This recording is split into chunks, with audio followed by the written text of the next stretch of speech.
families, creating a lifetime of memories. Sadly, some families are denied these important moments due to the sad practice of alienation. These are families divided. Hello, everyone, and welcome to Families Divided TV. If you haven't already done so, please click on the subscribe button below and subscribe to our YouTube channel. We offer many different videos for you from some of the top experts in the world with many different topics on alienation. We have them there for alienated family members as well as professionals who work in the field of alienation. That'll be very helpful to all of you. If you want to be notified when we add it to our YouTube channel, then click on the notification button at the top right-hand corner. We'd love for you to do that. Please share the videos as well, because there's so many people out there that really need all the help that they can get as far as knowledge and support, and we do want to be able to help them. So thank you for doing that. I also want to invite you to our upcoming October conference, October 13th through the 15th. It is a virtual international conference.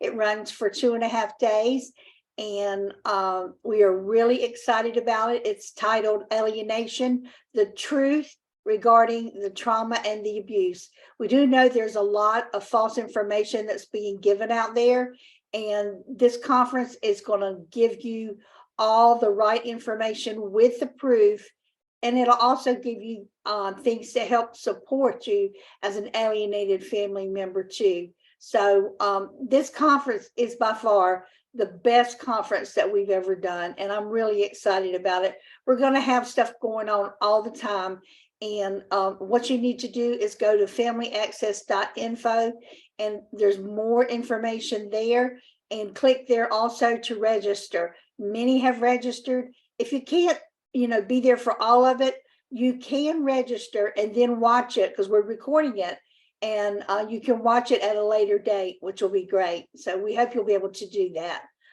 We're also going to have on this segment Dr. Edward Crook.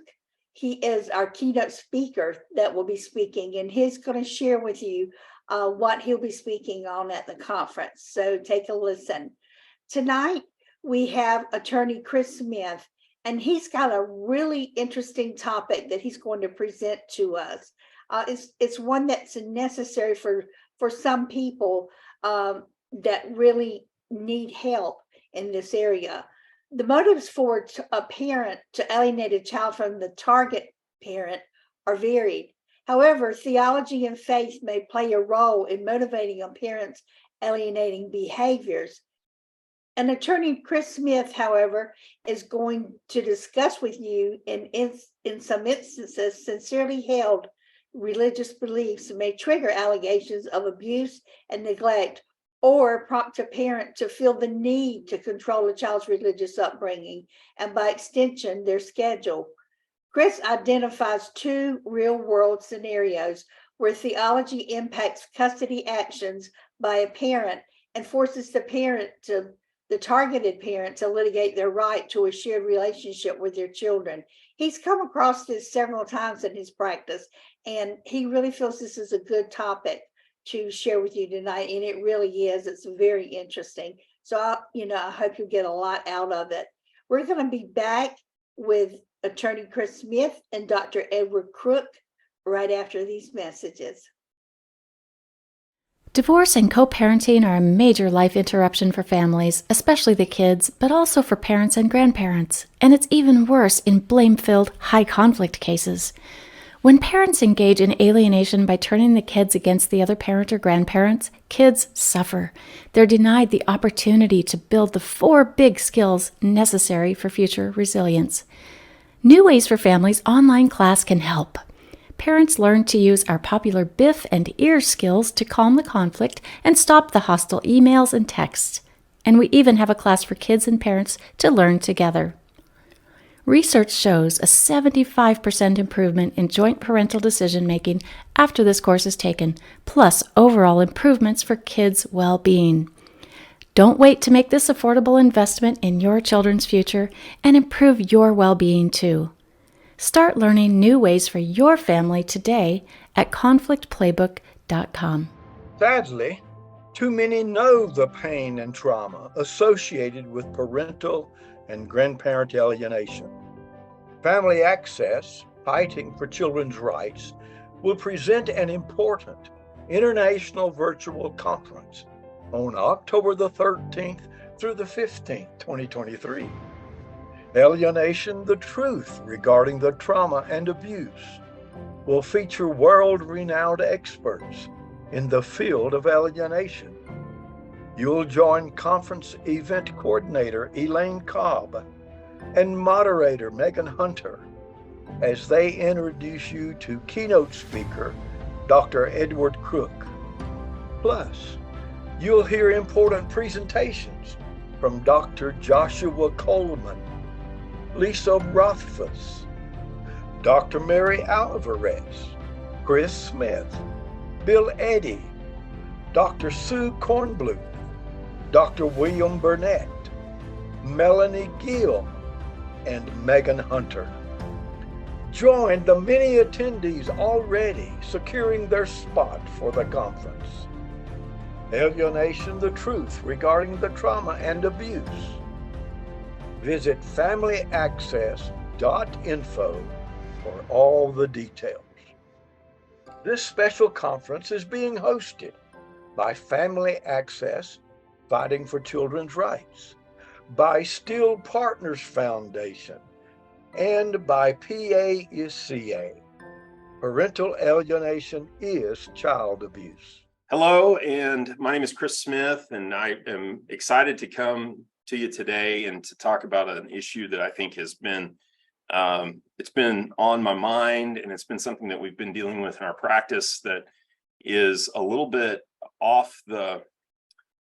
it's kind of off the radar, I think, of a lot of people, but it's something that I do think is probably a little bit more prevalent than we've recognized, and that's how religion and faith intersect with issues of alienation and family law. And it's an important issue because I think it's one that becomes very emotional very fast. And especially when you're talking about family law cases, it's something that is, you cannot ignore it. And it's going to impact people in a really emotional way. And so it is something that has come to me because in cases as of late, last few years, I started to notice there was a trend as far as the faith of one of the parties or the church of one of the parties or both of the parties was playing a little bit more of a heightened role in the divorce itself. There's always been an element of faith that has played a role in divorces when you're dealing with people of faith, but it seems like that as of late, I've started to see more cases where the church played a little bit more of a role in terms of whether it is the congregation where the couple are going that are getting more involved in the case, or whether it's a dogma or a faith construct that is influencing a party to make a decision as it relates to custody. And so those issues were becoming more prevalent. And so I set out and started looking at what can we do as attorneys to educate church leaders, but then also what can we do to understand the dynamic. And as we talk about family access and the issues relating to parental alienation and the issues relating to access to children by parents and grandparents, it's really important to understand how the faith element plays in families of faith. And if you don't understand it, it's hard to kind of deal with and within the family law construct. And so what I want to do is just discuss some of the things that I've observed, some of the things I think that we can be cognizant of as we move forward. And then if you're dealing with this issue, we can talk about, how you might be able to address it. And so one of the things that I want to always talk about is topics that are relevant and topics that are impactful. And so I hope that this is. And so as you know, as many of you know, if you've watched any of these videos in the past, you know that we talk a lot about parental alienation. And this issue is important as it relates to parental alienation as a result of a theological basis, meaning theological alienation is what I've been referring to it as. And it's an alienation that's based on a theological element, meaning a dogma or a belief or even a church, some element of the party's faith that is resulting in their actions to try to alienate a child from a parent. When we talk about alienation, I like to always highlight what we're talking about. Parental alienation, as many of you know, refers to one parent intentionally or unintentionally trying to manipulate a child to reject the target parent.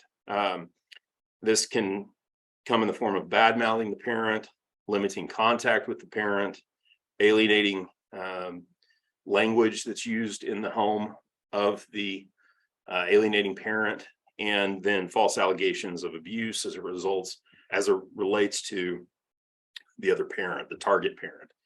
And when we're talking about alienation, the impact on children, as I've said before on this channel and said before, it cannot be understated. There's no doubt that that when a child has a negative or a rejection of a target parent, there is a negative implication. And so what we're talking about today is not necessarily what alienation looks like. We're not talking about the impact of alienation, but we're talking about a motivation, the motive behind alienation, because it's one of the elements that has to be recognized when you're talking about, is this alienation or is this a justifiable rejection of a parent? And so if this is unjustified rejection, and we're thinking it might be parental alienation, then what's the motive? What are we looking at? A lot of motives may include child support. They may include the ability of the alienating parent to relocate to another state. They may just be power and control issues that the alienating parent has, a desire to manipulate and to control the environment and the children and the other parent.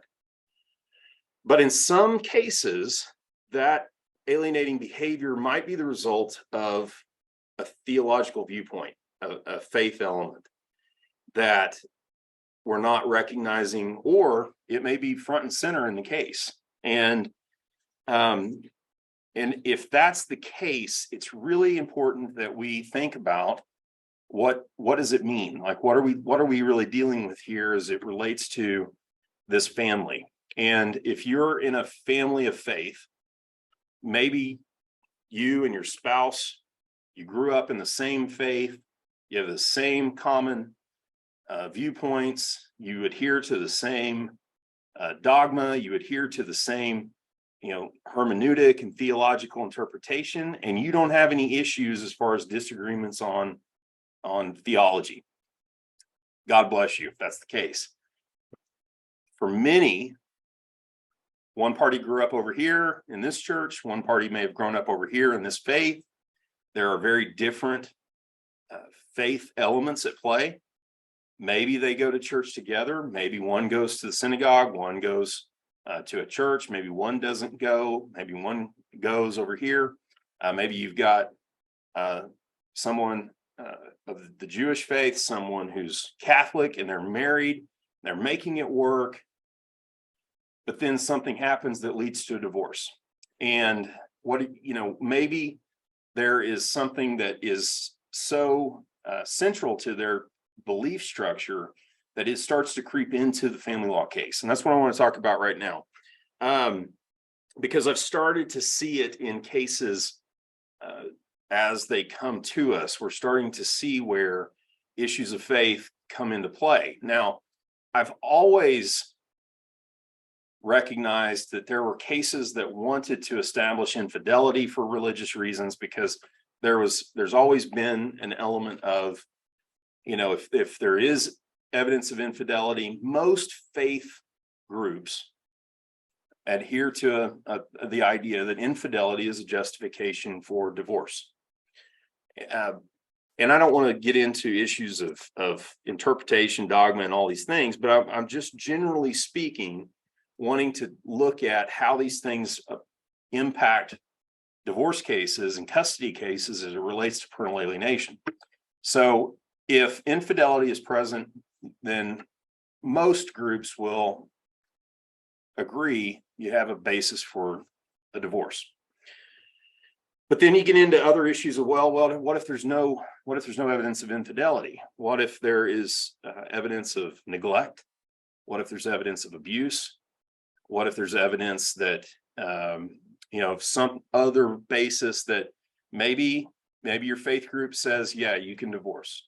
I think there's a growing consensus within a lot of faith groups, and I could get into the weeds on this issue, but I think that there is a growing consensus in a lot of groups of faith, and I'm lumping not just Judeo-Christian, not just I'm lumping the Jewish faith, Catholic faith, Protestant faith, many of our mainline faith groups in the United States are beginning to adhere to more of an idea that you can divorce based on abuse and neglect and infidelity. So for purposes of this talk, let's just assume that those are three areas where the party can justifiably divorce their spouse within their faith group. So I want to pose a couple of hypotheses. First one, the first general hypothesis would suggest that when two parents come from two faith backgrounds and they divorce, there's a heightened chance one parent will work to influence the children away from the other parent's theological faith, their faith. So hypothesis one, you got a married couple from two faith groups, two faith backgrounds, and they're going to get divorced. Does one parent adhere so strictly to their faith that they begin to try to manipulate the children away from the other parent for that purpose? So what I've seen here in real world examples is you have two parties come together and they get married. Party A, parent A attends, let's just say for purposes of this conversation, parent A attends Christian church, parent one attends Christian church, parent two attends Bible church. And they get married, and parent two attends Christian church with parent one. They do it because they want to attend a common church. They're doing it for a variety of reasons. It's not really that important for our conversation today. When they divorce, parent two decides he or she's going to go back to Bible church. Well, parent one has never believed attending Bible church is okay. You have to go to Christian church or your very soul is in jeopardy. And this is a real world example that I'm giving you. So parent one begins to try to manipulate the situation and influence the situation to make sure that the children, their faith upbringing and their faith adheres to parent one's beliefs. Because parent two's beliefs are they're not okay. And so you start to see this faith element start to creep into the family law case in a way that is almost, you can't recognize it at first. And no one wants to say that this is what the issue may be. Your guardian ad litem may not recognize it. Judge may not recognize it. But it creeps in a way that says, look, I want control. I want to control where these kids are going to go to church on Sunday. I want to control what their faith upbringing is going to be. I want to make sure that they are attending where I go. And I'm going to do what I can to make sure that happens. Okay, so that's hypothesis one. In hypothesis one, the alienating parent may have a very good faith belief and sincerely held belief that if those children do not attend the church of parent one, their very soul is in jeopardy. They may believe that. And if that's the case, then they're going to have a very hard time ever thinking that it's good for those kids to go with parent two and to a different church for a different group. If they're all within the same denomination, you rarely see this. If you have common beliefs, you rarely see this issue come up. This isn't the issue that you're going to see in most situations where you have two parents who have a common faith background. This is more common when you have two very different faith backgrounds. And so you might see that in that scenario. Second scenario is much more prevalent when it comes to parties who come from the same faith background. They adhere to a common faith, and they adhere to a very conservative interpretation and hermeneutic as it relates to matrimony and biblical matrimony and biblical bases for divorce. You might hear the word scriptural divorce or Bible-based divorce thrown around. It's when you see these scenarios that you're going to start to see more insidious issues. So, for example, in this scenario, this may be a scenario where you have a couple that believe you can only get divorced if there's issues of infidelity. And in a case where you see where only upon infidelity can you get what they're going to call a scriptural divorce. Well, I need to prove infidelity if I'm going to get this divorce. So in parent one and parent two are married, parent one starts making allegations against parent two that are completely baseless. There's no evidence for it, but it gives them a justification to get out of the marriage when they want to. And that's going to influence custody decisions as you go. And so in that situation, you're going to see one parent make allegations against the other parent for simple justification reasons. This gets real bad when there's no doubt that there is no infidelity, because what that leaves the parent with, the alienating parent, is an allegation of abuse. It's rare to see any kind of faith group who isn't going to say, yes, you're okay getting a divorce because there is abuse in the home. And so if you have a parent who wants out of the marriage and their faith and their group and the congregation, the church where they attend is central to their life, and they're very tapped into that group, then they're going to need to come up with a justification for why that marriage is ending. And in order to save face with the group, in order to maintain their place within the congregation, in order to protect their place in that. And it's in that scenario where you're going to see more allegations of abuse. And this is going to range anywhere from emotional abuse, which is very common in terms of the allegation, in terms of physical abuse. You're just going to see allegations because there needs to be a justifiable reason to get out of that marriage for that parent. And there is no infidelity. They're going to have a hard sell proving or showing or supporting the allegation that there's infidelity. Therefore, I got to switch over here to abuse. So abuse becomes my out, and I'm going to make the allegation. And once you make the allegation of abuse, you can't turn back. Once you've crossed that line, you can't go back.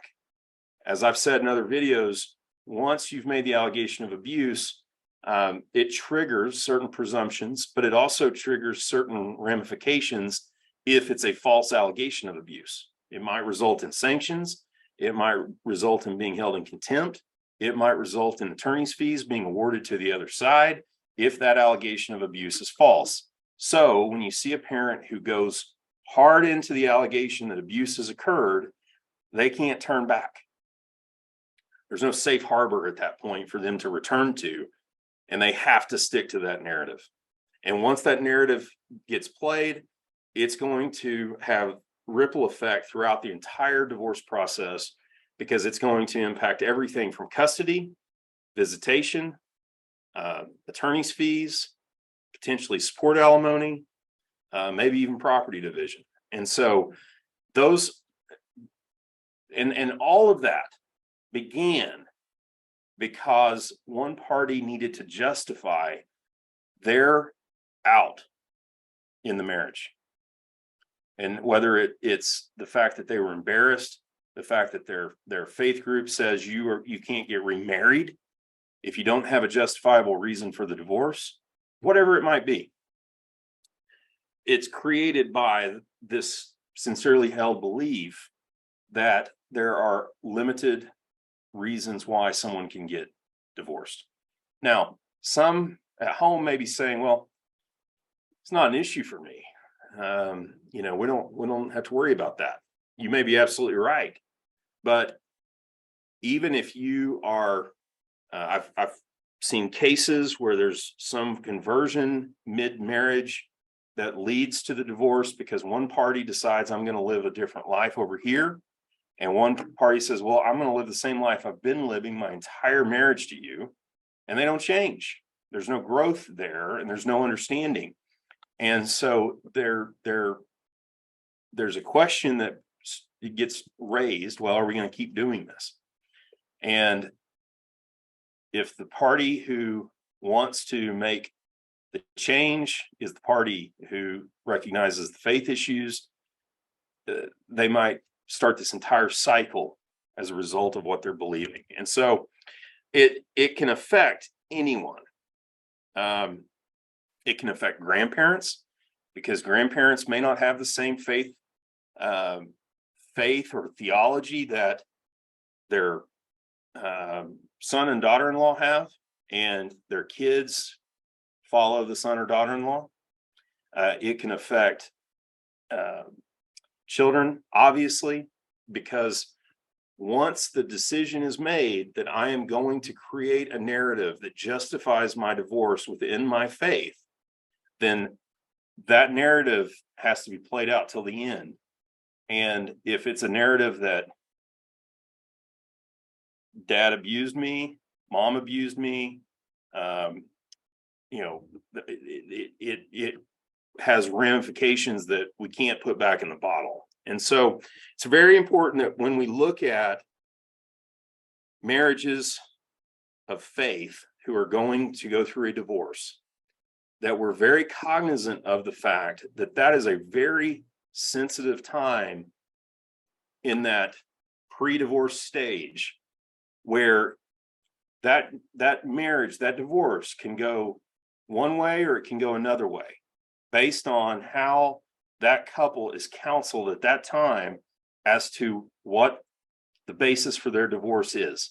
Meaning, do they have to have justification? Is it worth the justification to alienate the child? Is it worth the justification to make the allegation that's being made?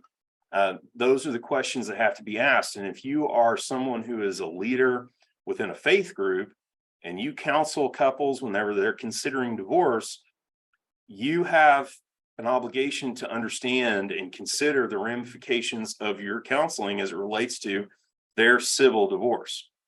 Now, there's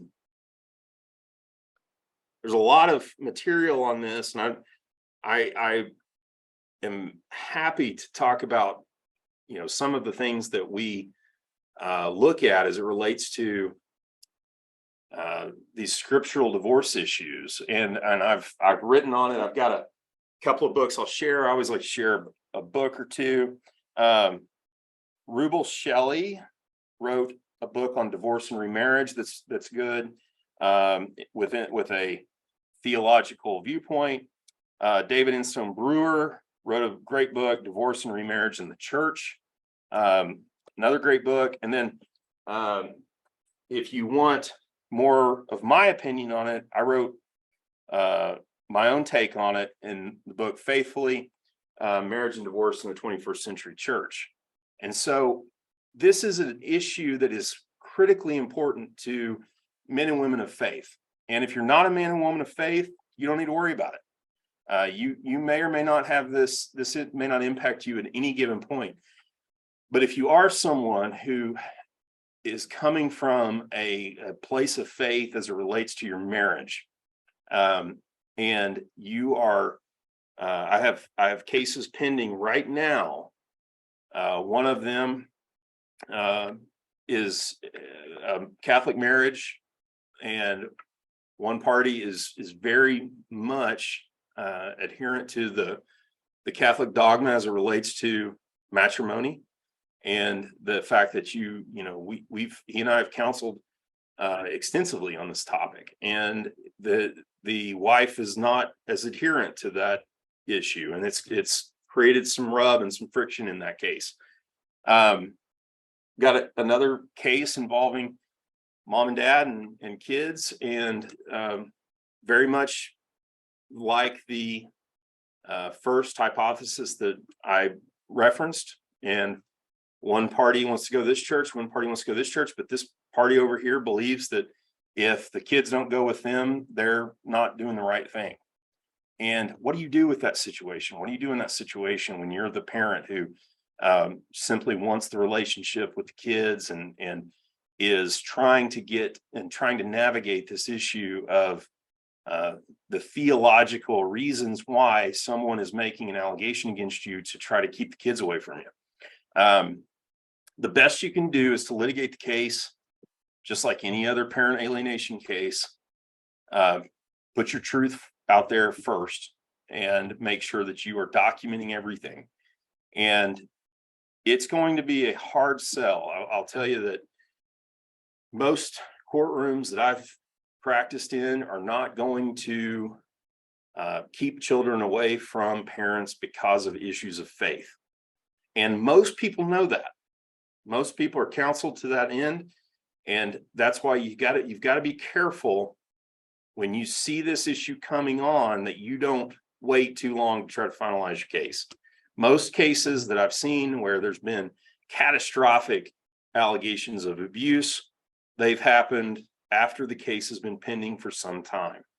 And so if you see this, if you're a party that is going through this process, and understand that, hey, I've got a real friction point here when it comes to religion and issues of faith, it's real important to understand that getting through that sooner than later is probably in your best interest.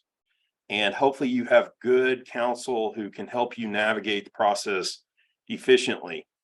And hopefully you have wise counsel outside of your case, whether it's in your church, therapist, friends, mentors, family, who can help you through this process so that you don't get bogged down in issues of theology and dogma as it relates to your marriage in such a way that it starts to create friction, and in the end necessitates or brings on an allegation that results in you having less time with your kids.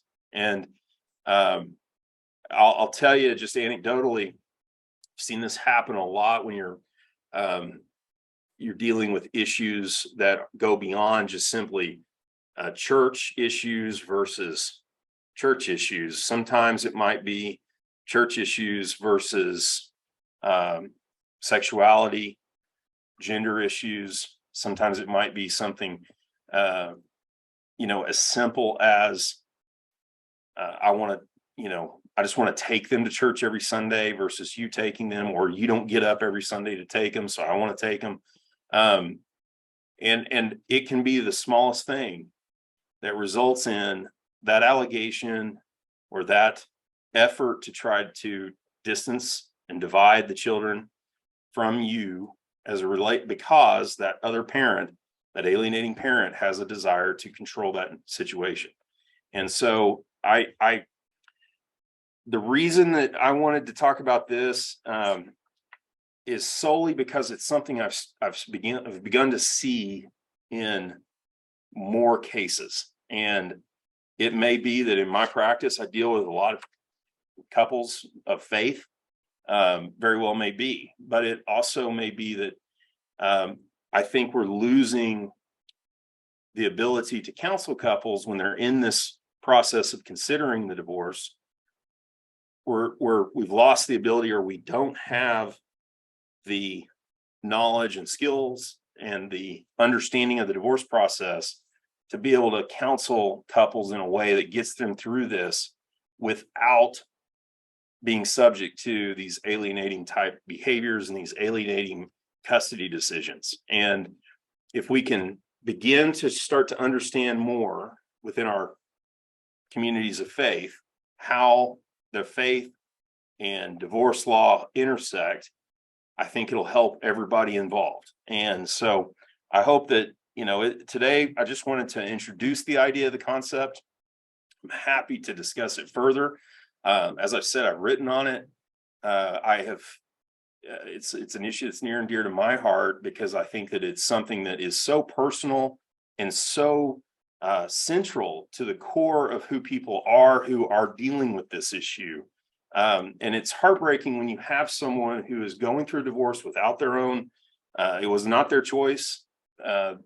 They were not the ones who sought the divorce, and they're struggling with how this plays within their theology. And that's a very hard thing to grapple with for them. But it's even more difficult when you're starting to see, okay, we're not going to get to have the relationship with our kids because the other parent has used this allegation as justification for getting out of the marriage. And that's the scary thing. That's the insidious thing that we have to be mindful of and guard against. And so I hope that you'll be cognizant of it. And if there's anything I can do, if anybody has any questions, I'm more than happy to answer anything I can or help in any way I can. Just feel free to reach out to me at my information below. Thank you.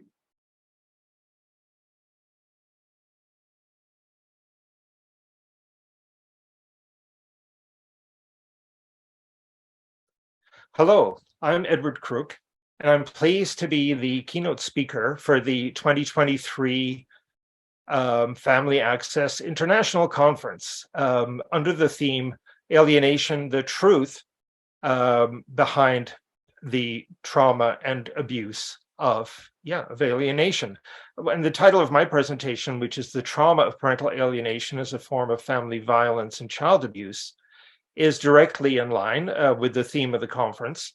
And I'm very happy about that because at the center of both my practice as a social worker and also as a family mediator, and at the core of my teaching and my research over the last 30 years or so, which has been all in the realm of children and families, is a focus on attachment and loss. I've really been honed in on the experiences of parents and children who are forcibly separated from each other.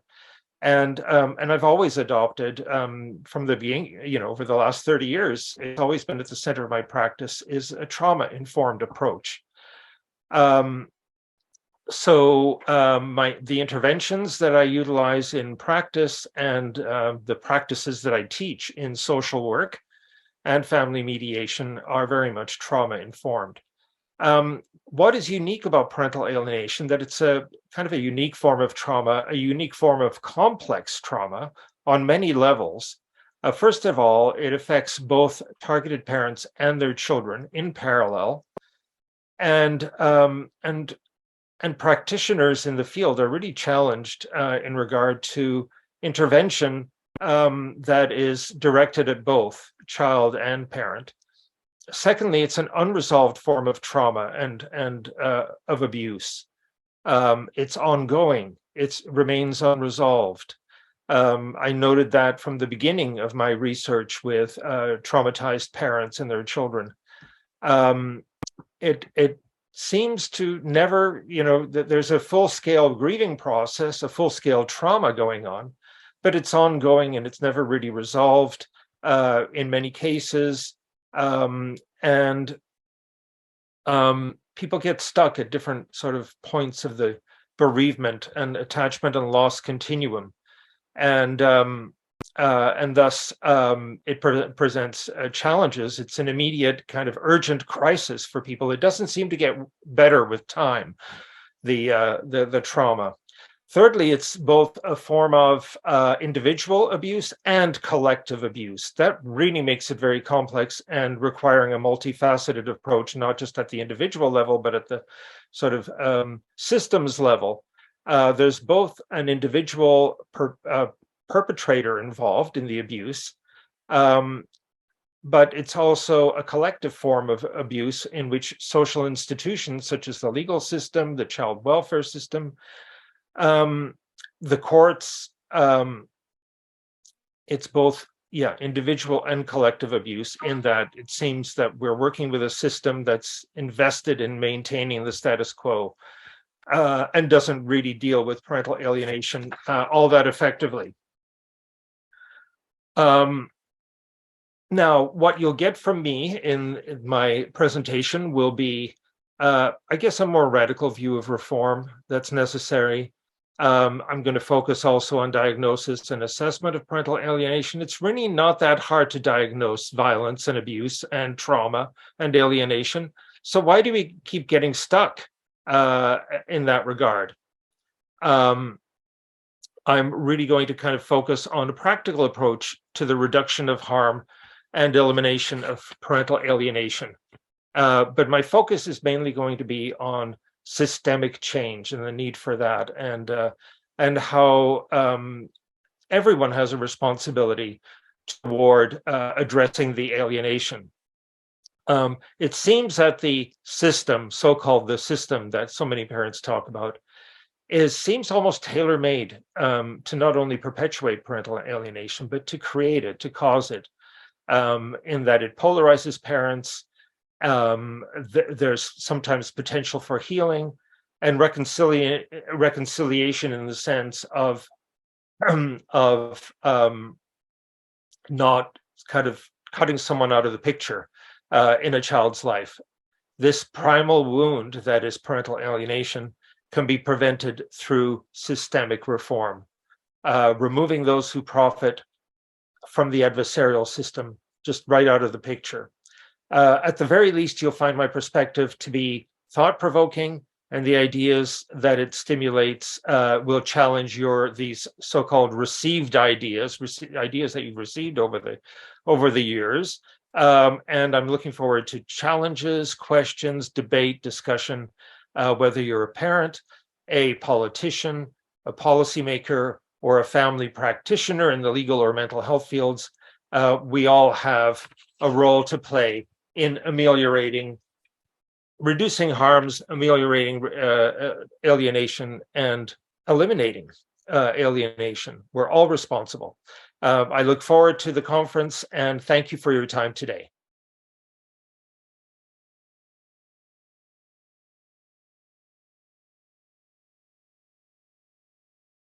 On our next episode of Families Divided TV, Dr. Carol Gali discusses specific circumstances and challenges of grandparents affected by parental alienation in the middle generation.